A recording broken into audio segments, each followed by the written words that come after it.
South African chief negotiator at COP27 Summit taking place in Sharm El Sheikh in Egypt says that the inclusion of the thorny issue of loss and damages caused by climate change was always going to be a difficult one during these talks.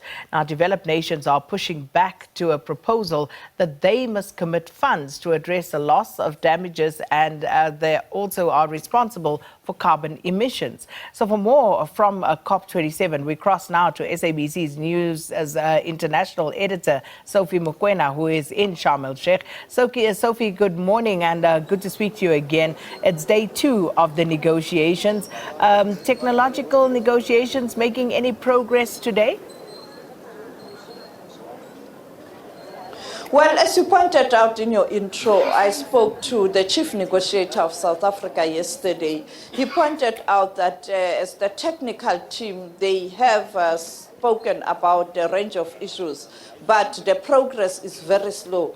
I hope that you saw the president's statement this morning, his speech at the G20. He did confirm that there's little progress, or there's lack of progress in terms of the important issues here at COP27, calling on his counterparts at the G20, perhaps to give support to the technical teams and the ministers who are supposed to start the negotiations tomorrow to ensure that there's progress. Therefore, I can say yes on certain issues, because Egypt was clear from the start that this COP is supposed to be about implementation on certain issues like transfer of technology and also assisting developing countries through the funds that were already made available. There's progress, even though there's concerns that on issues related to loss and damages, there is no progress in terms of setting up a fund or financing loss and damages by developed countries.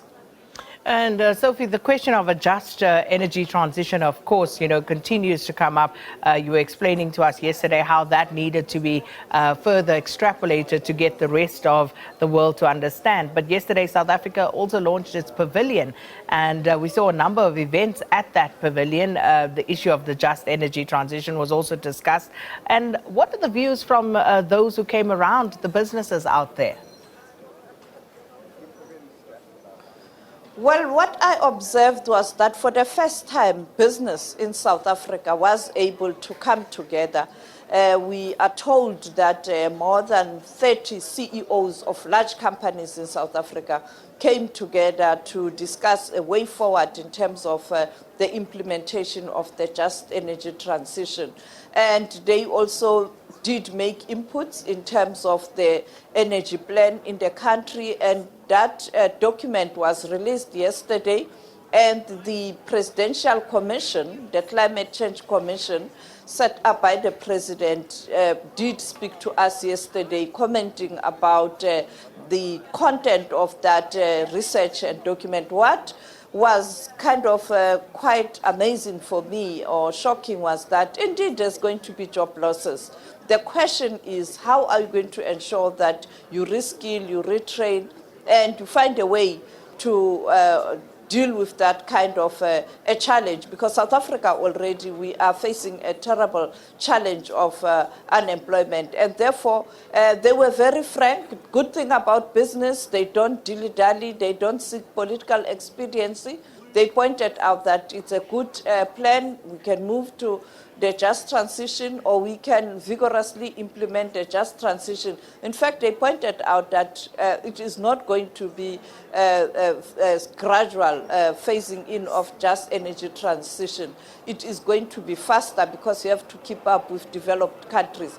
And therefore, I don't know how government is going to balance the views of business and also the views of ordinary people, particularly the workers. You saw the statement from a union in that sector, in the mining sector, saying that they reject this approach of implementation of the just transition, and calling on the president and particularly the ruling party to do something about it. Therefore, there are challenges. It is not going to be an easy road. It is going to be a very, very bumpy road.